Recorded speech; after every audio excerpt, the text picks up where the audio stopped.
नमस्कार, मैं हूं निकिता और आप देख रहे हैं सत्यहिंदी.com। चलिए एक नजर डालते हैं अब तक की सुर्खियों पर। कल 31 जनवरी बुधवार से बजट सत्र शुरू हो रहा है। ऐसे में परंपरा के अनुसार केंद्र सरकार ने सत्र शुरू होने से एक दिन पहले यानी आज मंगलवार को सर्वदलीय बैठक बुलाई है।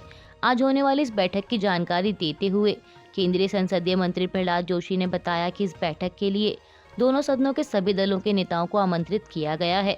बता दें कि सर्वदलीय बैठक में सरकार विपक्ष के साथ सत्र का एजेंडा शेयर करती है और सदन में सुचारू रूप से कामकाज के लिए विपक्ष से सहयोग का अनुरोध किया जाता है। बजट सत्र 31 जनवरी से शुरू होकर 9 फरवरी तक चलना है। इस बीच 1 फरवरी को वित्त मंत्री निर्मला सीतारमण बजट पेश करेंगी।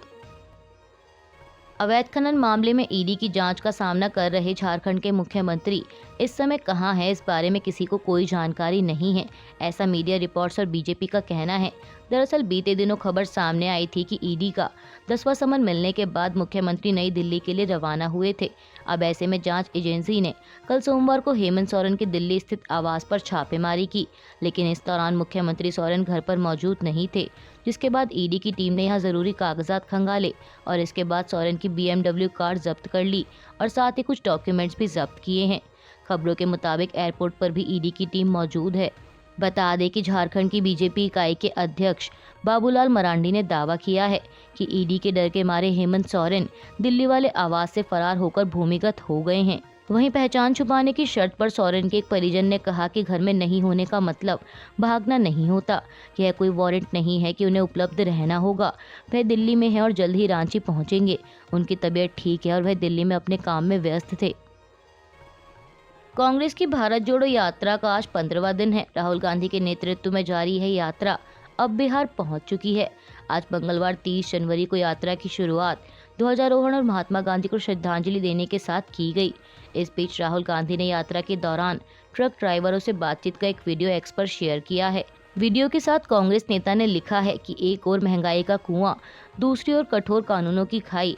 अन्याय के इस दोराहे पर संघर्ष करते ट्रक ड्राइवर भाइयों से अनायास एक चौपाल पर चर्चा हुई। बता दें कि वीडियो में कांग्रेस नेता को हिट एंड रन कानून के कड़े नियमों को लेकर बात करते सुना जा सकता है। गौरतलब है कि हिट एंड रन कानून में चालकों पर 7 लाख का जुर्माना और 10 साल जेल की सजा का प्रावधान किया गया है, जिसके चलते बीते दिनों देश के कई हिस्सों में विरोध प्रदर्शन भी देखने को मिला था। हालांकि सरकार के आश्वासन के बाद विरोध शांत हो गया। लोकसभा चुनाव से पहले इंडिया अलायंस में सीट बंटवारे को लेकर खींचतान जारी है। इस बीच सीट बंटवारे को अंतिम रूप देने में हो रही देरी को लेकर टीएमसी नेता अभिषेक बनर्जी ने कांग्रेस को जिम्मेदार ठहराया है। अभिषेक बनर्जी ने कहा कि गठबंधन के मानदंडों के अनुसार सबसे पहली चीज जो आप करते हैं वह सीट बंटवारे पर मुहर लगाना है। हमने सीट बंटवारे के मुद्दे पर मुहर लगाने के लिए 8 महीने तक इंतजार किया था, लेकिन कांग्रेस इनएक्टिव बैठी रही और कुछ भी आगे नहीं बढ़ पाया। उन्होंने कहा कि हमने कांग्रेस नेतृत्व के साथ कई बार चर्चा की। दिल्ली में पिछली बैठक में ममता बनर्जी ने स्पष्ट किया था कि सीट बंटवारे की बातचीत को 31 दिसंबर तक अंतिम रूप दिया जाना चाहिए। हालांकि उन्होंने ऐसा नहीं किया और किसी भी बातचीत में भाग लेने से परहेज किया। टीएमसी नेता ने कहा कि सीट बंटवारे का मुद्दा पटना, बेंगलुरु, यहां तक कि पिछली बैठक में भी उठाया गया था। राहुल गांधी ने शिक्षण संस्थानों में आरक्षण का मुद्दा उठाते हुए केंद्र की मोदी सरकार और आरएसएस पर निशाना साधा था। वहीं अब केंद्रीय मंत्री धर्मेंद्र प्रधान ने कांग्रेस नेता पर पलटवार किया है। केंद्रीय मंत्री ने कहा कि राहुल गांधी की राजनीति पूरी तरह झूठ पर टिकी है। एक झूठ का सच उजागर होते ही दूसरा झूठ लेकर उठ खड़े होते हैं। अब राहुल गांधी और कांग्रेस पार्टी उच्च शिक्षा में आरक्षित पदों पर नियुक्ति को लेकर एक नया झूठ बोल रहे हैं, लेकिन उनका यह झूठ भी तथ्यों की कसौटी पर बेपर्दा हो चुका है। शिक्षा मंत्री ने आगे आंकड़े पेश करते हुए कहा कि मोदी सरकार के दौरान कुल 6080 पदों पर हुई नियुक्ति में एससी की 14.3%, एसटी की 7% और ओबीसी की 23.42% की भागीदारी है। इसके अलावा बचे हुए पदों पर इन्हीं नियमों के तहत नियुक्ति प्रक्रिया प्रगति पर है। केंद्रीय मंत्री ने कहा कि अतः राहुल गांधी द्वारा यह दुष्प्रचार फैलाना कि इन नियुक्तियों में एससी 7.1%, एसटी 1.6% तथा ओबीसी 4.5% ही है, सरासर झूठ है। उन्होंने आगे राहुल गांधी को चुनौती देते हुए कहा कि वे अपने द्वारा दिए गए झूठे आंकड़ों का ठोस प्रमाण दें अथवा अपने झूठ के लिए सार्वजनिक माफी मांगे। रेलवे में नौकरी के बदले जमीन घोटाला मामले में ईडी ने आरजेडी प्रमुख लालू यादव से लगभग 9 घंटे तक पूछताछ की। कल सोमवार को लालू यादव करीब 11 बजे पटना स्थित ईडी कार्यालय पहुंचे थे, जहां से वह रात करीब 9 बजे अपने आवास के लिए रवाना हुए। बता दें कि ईडी ऑफिस जाते समय लालू यादव के साथ उनकी बेटी और आरजेडी सांसद मीसा भारती भी मौजूद थी। इस दौरान मीसा भारती ने मीडिया से बात करते हुए कहा कि सत्ता में बैठे लोग विपक्ष के लोगों को एजेंसियों के जरिए निशाना बना रहे हैं और ये सब चुनाव के डर से हो रहा है। नौकरी के बदले जमीन घोटाला मामले में लालू यादव से पूछताछ के बाद ईडी ने बयान जारी किया है। ईडी ने अपने बयान में कहा है कि उसने इस मामले में सीबीआई की एफआईआर पर भी जांच शुरू कर दी है। आरोप है कि तत्कालीन रेल मंत्री लालू प्रसाद यादव ने रेल मंत्री रहते हुए 2004 से 9 के बीच ग्रुप डी की नौकरी के बदले जमीन लेने के भ्रष्टाचार में शामिल रहे। इस मामले में सीबीआई चार्जशीट दायर कर चुकी है। ईडी द्वारा जारी बयान के मुताबिक जांच एजेंसी ने पीएमएल एक्ट के तहत अमित कत्याल, राबड़ी देवी, मीसा भारती, हृदयानंद चौधरी सहित 2 कंपनियों के खिलाफ प्रोसिक्यूशन कंप्लेंट डाली थी, जिस पर 27 जनवरी को कोर्ट ने संज्ञान लेते हुए 9 फरवरी को सभी अभियुक्तों को पेश होने को कहा है। महाराष्ट्र में मराठा आरक्षण के मुद्दे पर शिंदे सरकार द्वारा जारी अधिसूचना के बाद आंदोलन तो समाप्त हो गया है, लेकिन बीजेपी के ही एक वरिष्ठ नेता सरकार के इस फैसले से सहमत नजर नहीं आ रहे। दरअसल बीजेपी नेता और केंद्रीय मंत्री नारायण राणे ने सरकार के इस फैसले को लेकर एक्स पर लिखा है कि मुझे महाराष्ट्र सरकार से अनुरोध करना है, इस बात का ध्यान रखा जाना चाहिए कि छत्रपति शिवाजी महाराज के महाराष्ट्र में युद्ध और लड़ाइयों का गौरवशाली इतिहास रखने वाले मराठा समुदाय खत्म न हो जाएं। उन्होंने लिखा कि स्वाभिमानी मराठा कुणबी समाज में घुल मिलकर आरक्षण स्वीकार नहीं करेगा।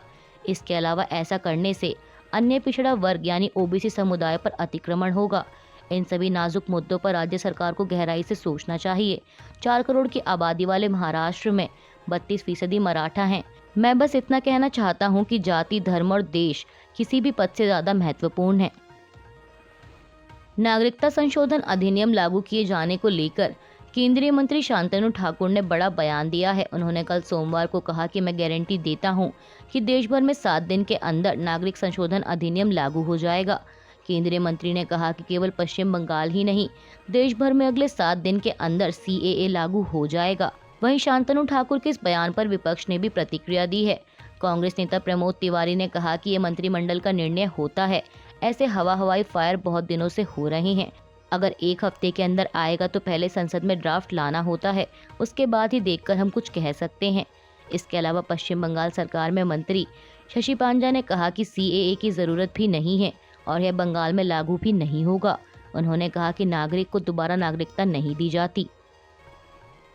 जयपुर के हवा महल विधानसभा क्षेत्र से बीजेपी विधायक बालमुकुंद आचार्य ने स्कूल में हिजाब बैन करने की मांग की है। बीजेपी विधायक ने स्कूल कार्यक्रम के दौरान कहा कि हिजाब ने माहौल खराब कर रखा है, इसलिए स्कूलों में इसे बंद करना चाहिए। वहीं उनके इस बयान के बाद बड़ी तादाद में मुस्लिम छात्राओं ने पुलिस स्टेशन के बाहर विरोध प्रदर्शन किया और विधायक पर कार्रवाई की मांग की। प्रदर्शन के दौरान छात्राओं के परिजन भी उनके साथ मौजूद थे। मीडिया रिपोर्ट्स के मुताबिक एक छात्रा ने विधायक आचार्य को लेकर कहा कि खुद भगवा पहनकर विधानसभा जाते हैं और हमें कहते हैं कि हिजाब मत पहनो। वहीं विधायक रफीक खान ने भी यह मुद्दा विधानसभा में उठाया, लेकिन राज्य कैबिनेट के मंत्री डॉक्टर किरोड़ीलाल मीणा ने विधायक बालमुकुंद आचार्य का बचाव किया।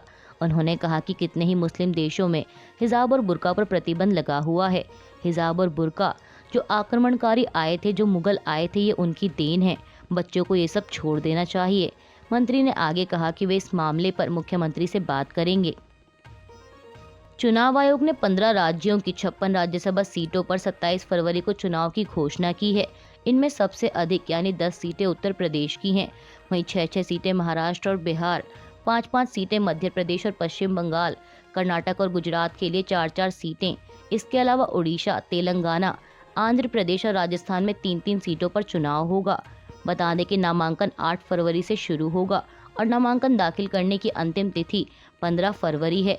वहीं 20 तारीख तक प्रत्याशी नाम वापस ले सकेंगे और चुनाव के नतीजे 27 फरवरी को ही आएंगे।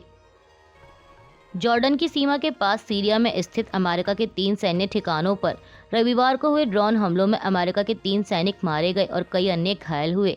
इन हमलों के लिए अमेरिका ने ईरान समर्थित कट्टर चरमपंथी समूहों को जिम्मेदार ठहराया है। वहीं ईरान ने अमेरिका के आरोपों से इनकार किया है। अमेरिकी राष्ट्रपति जो बाइडेन ने हमलों पर कड़ी प्रतिक्रिया देते हुए कहा कि हम इसका जवाब देंगे। इजराइल और हमास में जारी युद्ध के बीच कतर के प्रधानमंत्री मोहम्मद बिन अब्दुल रहमान अल थानी ने बंधकों की रिहाई और युद्ध विराम को लेकर उम्मीद जताई है। उन्होंने कल सोमवार को वॉशिंगटन में आयोजित एक काउंसिल को संबोधित करते हुए कहा कि शेष बंधकों की रिहाई और गजा में स्थायी युद्ध विराम के समाधान खोजने के लिए हुई वार्ता प्रगति पर है। कतर के प्रधानमंत्री ने बताया कि रविवार को हुई वार्ता में चीजों को वापस सामान्य और पटरी पर लाने के लिए चर्चा की गई। बंधकों की रिहाई और स्थायी युद्ध विराम के लिए हमने कुछ आधार तैयार किए हैं जो दोनों पक्षों को उम्मीद है कि स्वीकार्य हों। हालांकि बैठक में प्रस्तावित रूपरेखा को हमास को सूचित करना बाकी है। हमें अभी नहीं पता कि हमास इस पर कैसे प्रतिक्रिया दे, लेकिन अगर हमास को भी शांति चाहिए तो उसे भी इस बैठक में सकारात्मक रूप से शामिल होना चाहिए। बता दें कि इससे एक दिन पहले यानी रविवार को इसराइल, अमेरिका, मिस्र और कतर ने मिलकर पेरिस में एक बैठक की थी जिसमें बंधकों की रिहाई और युद्ध विराम समझौते पर चर्चा की गई। गजा में जारी युद्ध के बीच विदेश मंत्री एस जयशंकर ने इस्राएली विदेश मंत्री से फोन पर बातचीत की। इस बारे में जानकारी देते हुए एस जयशंकर ने एक्स पर लिखा कि इस्राएली विदेश मंत्री से बात करके अच्छा लगा। उन्होंने बताया कि हमने पश्चिम एशिया में चल रहे हालात पर चर्चा की और उस संबंध में भारत के विचारों, आकलन और हितों के बारे में बात की। विदेश मंत्री ने आगे लिखा कि संपर्क में बने रहने पर सहमति व्यक्त की है। स्टॉक मार्केट आज मंगलवार 30 जनवरी को पॉजिटिव नोट पर खुली है, जहां निफ्टी 21,800 के पास कारोबार कर रहा है तो वहीं सेंसेक्स 72,000 पर आ गया है। बता दें कि इससे पहले सोमवार को सेंसेक्स 1240 अंक ऊपर 71,941 पर बंद हुआ था। बात करें बैंक निफ्टी की तो बैंक निफ्टी 205 अंक चढ़कर 45,647 के लेवल पर ट्रेड कर रहा है। अभी के लिए बस इतना ही। बाकी की खबरों के लिए जुड़े रहिए सत्य हिंदी .com के साथ।